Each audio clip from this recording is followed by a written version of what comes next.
기간 동안, 이 땅 위에 계시는 3년 반 동안에 예수님의 제자들에게 집중적으로 가르친 핵심 내용이 있는데, 그것을 한마디로 이야기하면 바로 하나님 나라예요. 공생애를 시작할 때의 일성이 회개하라, 천국이 가까이 왔다 그러셨는데, 그 천국이 하나님 나라가 아니겠어요? 돌아가셨죠? 부활하셨죠? 40일 동안 제자들과 함께 하셨죠?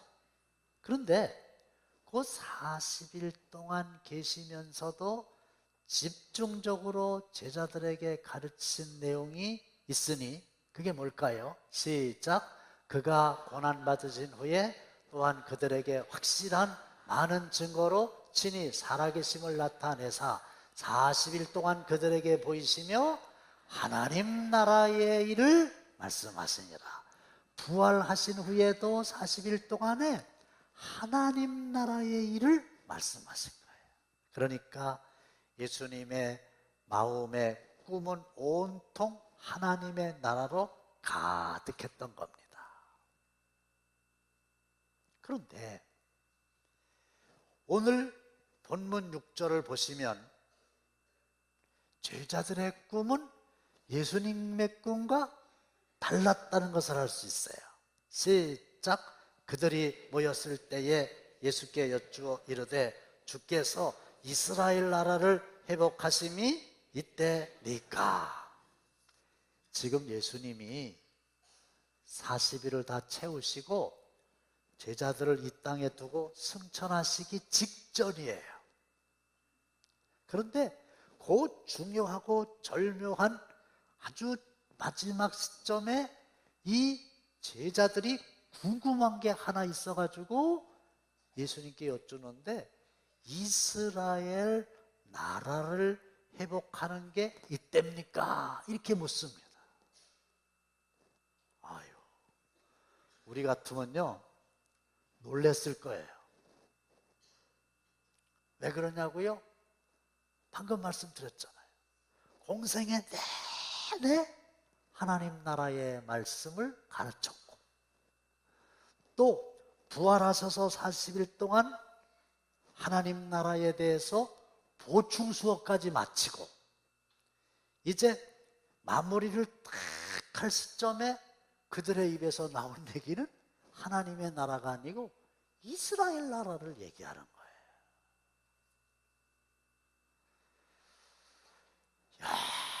열심히 선생님이 아이들을 가르쳤는데 막상 시험을 봤더니 점수가 형편이 없다.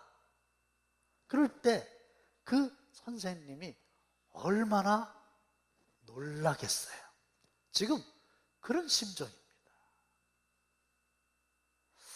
여기서 잠깐 그런 질문을 했던 제자들의 영적인 상태를 살펴보기를 원하는데, 이 부활하신 예수님을 만나고도 예수님의 제자들은 의심을 하고 있었어요.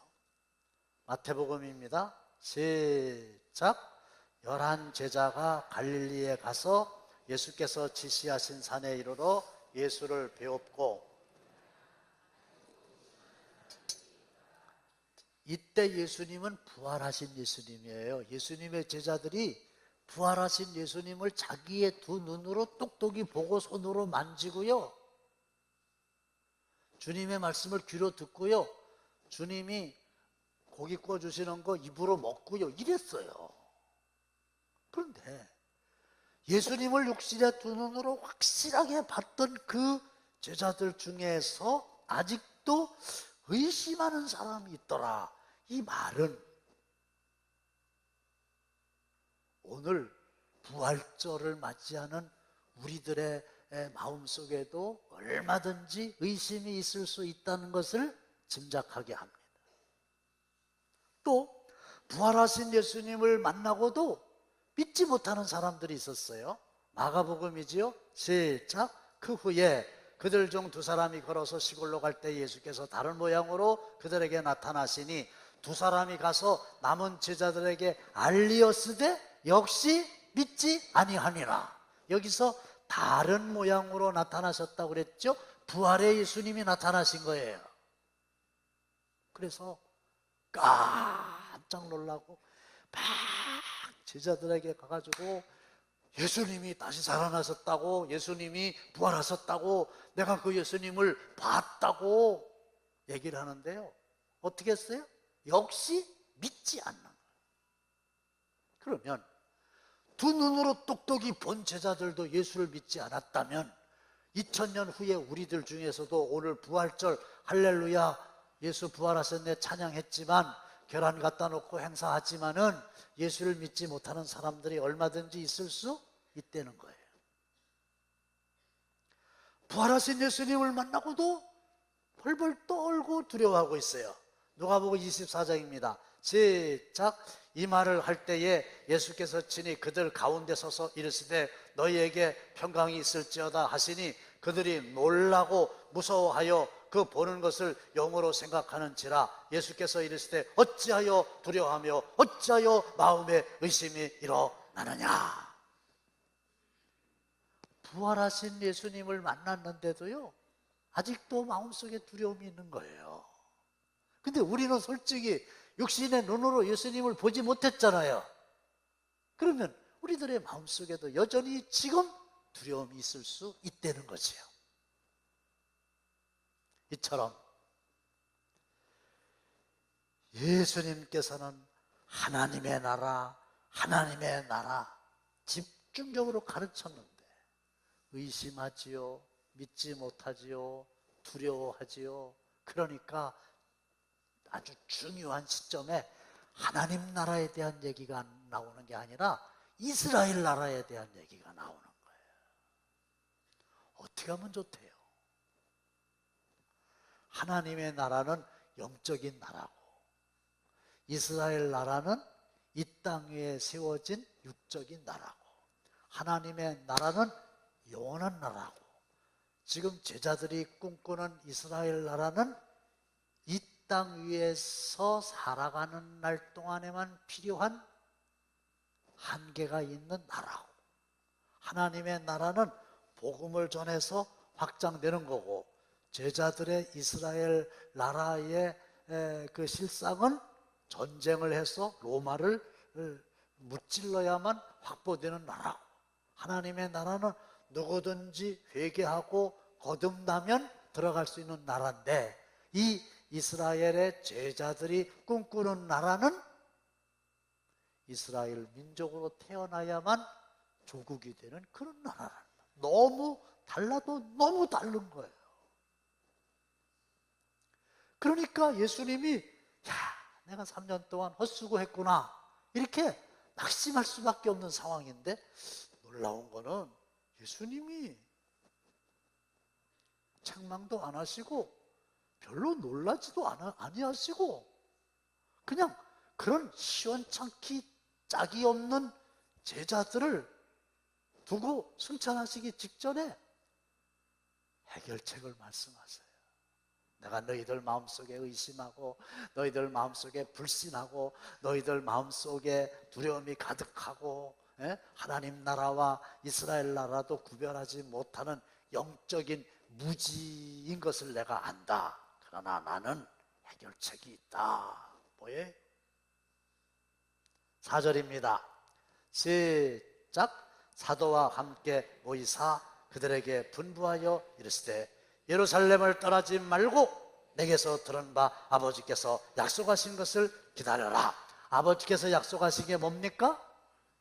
성령 강림이에요. 그 형편없는 낙심할 수밖에 없는 질문을 해대는 무지하고 두려워하고 불신하고 의심하는 제자들에게 너희들 나 승천하는데 나 앞으로 못 보는데 내가 분부할 게 하나 있어. 이 예루살렘을 떠나지 마라. 지금 예루살렘 그 감람산에서 예수님이 승천하시는 거거든요. 너희들 예루살렘 떠나지 말어. 그리고 아버지께서 약속하신 성령을 기다려. 그 성령이 오시면 너희들을 바꿔놓을 거야. 그러면서 아버지께서 약속하신 성령이라고 하는 것은 무슨 뜻이냐 하면 이미 창세전부터 하나님 아버지 마음과 생각 속에는 성령님을 보내야 된다, 이런 계획이 있었다는 거예요. 그 약속이 있었다는 거예요. 예수님 그 약속을 아시는 거예요. 약속이 의미하는 게 뭔지도 아시는 거예요. 그래서 너희들 성령을 기다려 그랬어요. 왜 성령을 기다려야 되는지 아십니까? 요한복음 14장 25, 26절 시작. 내가 아직 너희와 함께 있어서 이 말을 너희에게 하였거니와 보혜사 곧 아버지께서 내 이름으로 보내실 성령, 그가 너희에게 모든 것을 가르치고 내가 너희에게 말한 모든 것을 생각나게 하리라. 내가 가르쳤는데도 여전히 너희들이 그 지경인데 성령님께서 약속하신 대로 오시게 되면 그 성령님이 너희들에게 모든 것을 제대로 가르쳐 주실 거야. 그리고 내가 떠나기 전에 너희들에게 했던 말을 성령님께서 다 생각나게 해 주실 거야. 그러면 그때서야 너희들은 마음속에 있는 의심이 확신으로 바뀌게 될 것이며 너희들 마음속에 있는 불신이 믿음으로 바뀌게 될 것이며 너희들 마음속에 있는 두려움이 담대함으로 바뀌게 될 것이며 너희가 영적으로 무지하지만 그날에는 깨닫게 될 것이다. 할렐루야. 그런데요, 사도행전을 보면은 이 주님의 말씀이 증명됩니다. 복음서에 부활의 예수님을 직접 만난 베드로를 비롯한 제자들 보세요. 저주하고 부인하고 맹세하고 도망가고 문 닫고 벌벌 떨고 한결같이 딱 그랬잖아요. 그런데 이 부활의 주님을 육신의 눈으로 목격했던 제자들이 베드로를 비롯해서 사도행전으로 딱 넘어오자마자 세상에 성령으로 충만함을 잊게 된 후에는 죽음도 두려워하지 않고 담대하게 백성들에게 나가서 예수님이 과연 부활하셨다고 할렐루야 증거하다가 핍박을 받아서 감옥에 갇혀도 찬송하게 되고 베드로는 거꾸로 십자가에 못 박히는 순교자의 반열에 당당하게 올라가게 됐던 거죠. 맞아요. 이게 바로 성령이 오셔야만 되는 절박한 이유고 이스라엘 나라를 회복함이 언제입니까? 이렇게 제자들이 물었을 때 예수님께서 크게 당황하지 않고 크게 실망하지 아니하시고 예루살렘을 떠나지 말고 성령을 기다리면 될 거라고 말씀하신 이유입니다. 그리고 예수님께서 하신 그 유명한 말씀 중에 하나가 오직 성령이 너희에게 임하시면 너희가 권능을 받고 예루살렘과 온 유대와 사마리아와 땅끝까지 이르러 내 증인이 되리라 하시니라. 잘 들어보세요. 내 증인이 되라가 아닙니다. 증인이 되자가 아닙니다. 뭐예요? 성령이 너희에게 임하시면 너희가 권세와 능력을 받게 된다. 그리고 예루살렘, 유대, 사마리아와 땅끝까지 부활의 주님의 증인이 될 것이다. 증인이 됩시다. 이 말은 내가 주어고 내가 열심히 노력하고 내가 땀 흘려서 되는 것이지만 성령이 임하면 증인이 되리라. 이 말은 성령님이 주인이시고, 할렐루야, 내가 뭐 애쓰고 내가 뭐 힘들이고 이래서 내 공로로 증인이 되는 게 아니라 자연스럽게 저절로 그냥 성령께서 나와 여러분들을 증인이 되게 하시겠다는 약속인 줄로 믿으시기를 바랍니다. 자, 이런 거예요. 오늘날 우리에게 성령이 충만하게 임하게 되면 대적으로는 예수님의 성품을 담게 됩니다. 갈라디아서 5장 22, 3절에 보시면 성령이 충만하게 임하게 되면 성령의 열매를 맺게 된다. 사랑, 희락, 화평, 인내, 자비, 양선, 충성, 온유, 절제, 이러한 것을 금지할 법이 없어. 그냥 성령이 임하게 되면 사람이 성품이 바뀌어. 누구처럼? 예수님의 성품처럼 바뀌게 돼. 그러면 변화된 우리를 보고 주위의 사람들이 아하, 예수님이 다시 살아나셨구나, 예수님이 과연 지금도 역사하시는구나, 이렇게 인정하게 될 거야. 그러면 너희들은 그게 바로 증인이 된 거야, 이 말이에요. 일부 예배 때 왔다 가셨는데요, 한 두어 달 전에 저희 교회에 등록하신 분이 계세요. 연초에 등록하신 분이 계세요. 근데 이분이 조금 있다가 어떤 분을 전도를 또 해오셨어요.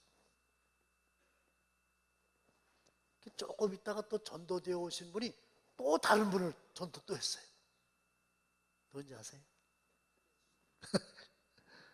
근데 어떻게 됐냐 물어봤더니요, 와, 이분이요 정말 우리 교회 와서 하나님을 믿고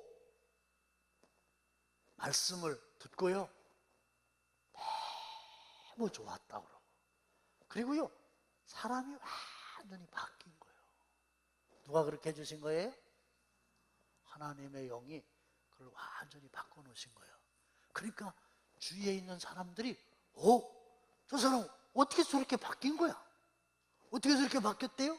그랬더니 나 교회 나가서 예수 믿고 그랬더니 나도 모르게 내가 이렇게 됐다고.